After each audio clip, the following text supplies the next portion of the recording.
వందే మాతరం. నేను మీ journalist Navata. Welcome to R voice. 2026 Bengal ఎన్నికల్లో బీజేపీ ఎన్నికల సంఘం కలిసి కుమ్మక్కై ఎస్ఆర్ ద్వారా అంటే సర్ ద్వారా 90 లక్షల ఓట్లు అన్యాయంగా తొలగించారని మమత ఆమె మద్దతుదారులు ఆరోపిస్తున్నారు. కానీ ఇలా సర్ ద్వారా ఓట్లు ఒక్క బెంగాల్లో మాత్రమే కాదు, ఈ కింద రాష్ట్రాల్లో కూడా తొలగించారు. యూపీలో అయితే బీజేపీ గెలిచిన నియోజకవర్గాల్లోనే ఎక్కువ ఓట్లు లేచిపోయాయి. ఒకసారి ఆ లెక్కలు చెప్తా చూడండి. యూపీలో 289.00 అంటే 18.71% ఓట్ల తొలగింపు జరిగింది.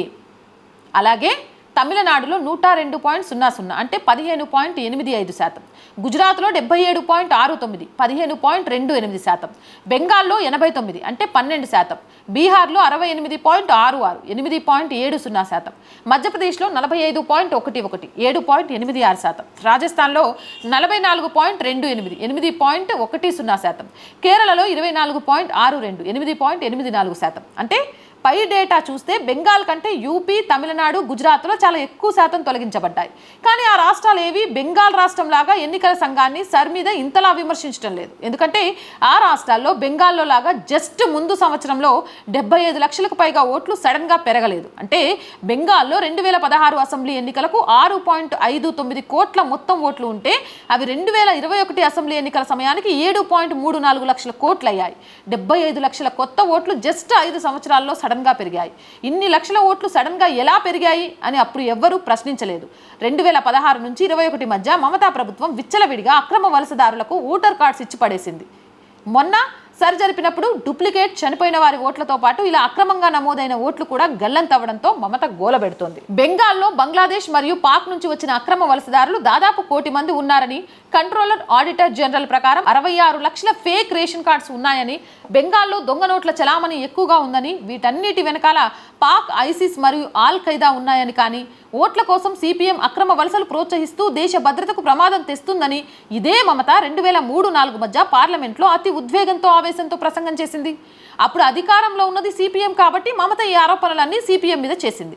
ఎప్పుడో 2003-04 అంటే 22 సంవత్సరాల క్రిందటే.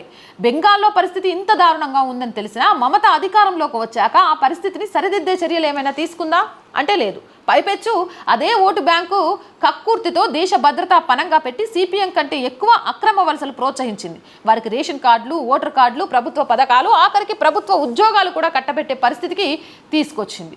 అక్రమ వలసదారుల ఓట్ల కోసం ఎంత కక్కుర్తి అంటే బంగ్లాదేశ్ నుండి అక్రమ వలసలు తగ్గించడానికి అని ఫెన్సింగ్ వేద్దామని బీఎస్ఎఫ్ అనుకుంటే సంవత్సరాలుగా మమతా బెంగాల్ ప్రభుత్వం ఈ భూమి బీఎస్ఎఫ్కి ఇవ్వలేదు. ఆఖరికి కేంద్ర ప్రభుత్వం కలకత్తా హైకోర్టుకు పోతే మొన్న మార్చి 31లోగా భూమి అప్పజెప్పాలి, దేశ భద్రతతో రాజకీయం చేయొద్దు అని హైకోర్టు మమతా ప్రభుత్వాన్ని మందలించింది. బెంగాల్లో సర్ ఓట్ల తొలగింపు పూర్తిగా సుప్రీంకోర్టు ఏర్పాటు చేసిన న్యాయాధికారుల పర్యవేక్షణలో జరిగింది. అయినా మమత ఎన్నికల సంఘం మీద విమర్శలు గుప్పిస్తుంది. ఇటువంటి మమతకు సెక్యులరిజం పేరుతో సెక్యులర్ ముఠా అంతా మద్దతిస్తుంది. అది మన దౌర్భాగ్యం. జై హింద్, జై భారత్. అండ్ రోజు చెప్పేదనండి, R group of channels, R voice, R political, R Sanskriti, 3 మన ఛానల్సే. So please subscribe our channels. And content బాగుంటే లైక్ చేయండి, షేర్ చేయండి, ఆర్థికంగా చేయూతనిందించండి. ఆర్థికంగా సపోర్ట్ చేయాలి అని అంటే సబ్స్క్రిప్షన్ పక్కనే జాయిన్ అనే బటన్ ఉంది. 1 to 5 లెవెల్స్ ఉన్నాయి. ఏదో ఒక లెవెల్లో సపోర్ట్ చేయండి. లేదా స్క్రీన్ మీద గూగుల్ పే, ఫోన్పేతో పాటు అకౌంట్ డీటెయిల్స్ ఇచ్చాము, మీకు తోచిన సహాయాన్ని అందించండి. వ్యాపార ప్రకటనల కోసం 8328500576 నెంబర్ని సంప్రదించండి. జై హింద్, జై భారత్.